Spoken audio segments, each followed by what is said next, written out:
Hello Empuraan എന്ന ചിത്രത്തിൻ്റെ 6 ദിവസത്തെ Tamil Nadu pre sale box office collection റിപ്പോർട്ടാണ് ഇന്നൊരു വീഡിയോ ഭാഗത്തെ.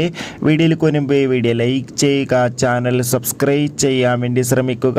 മാർച്ച് ഏപ്രിൽ മാസങ്ങളിൽ അങ്ങോട്ട് ധാരാളം ചിത്രങ്ങൾ OTT റിലീസ് ചെയ്യും. നമ്മുടെ ചാനൽ ഭാഗം പരിശോധിച്ചാൽ ആ വീഡിയോയ്ക്ക് നിങ്ങൾക്ക് കാണാൻ വേണ്ടി സാധിക്കുന്നതായിരിക്കും. മോഹൻലാൽ, പൃഥ്വിരാജ്, മഞ്ജു വാര്യർ, ടൊവിനോ തോമസ് എന്നൊക്കെ പ്രധാന കഥാപാത്രങ്ങളായി നാളെ മാർച്ച് 27 റിലീസിനെത്താൻ പോകുന്ന ചിത്രമാണ് എമ്പുരാൻ. ഏവരുമേറെ ആകാംക്ഷയോടെ എമ്പുരാൻ എന്ന ചിത്രത്തിൻ്റെ ഓരോ അപ്ഡേഷനും അറിയാൻ വേണ്ടി കാത്തിരിക്കുകയാണ്. ഫൈനലി എമ്പുരാൻ എന്ന ചിത്രത്തിൻ്റെ ഒഫീഷ്യൽ അപ്ഡേഷൻ പുറത്തുവന്നിരിക്കുകയാണ്. അതായത് ചിത്രത്തിൻ്റെ 6 ദിവസത്തെ Tamil Nadu pre sale collection report ഇപ്പോൾ ലഭിച്ചിട്ടുണ്ട്.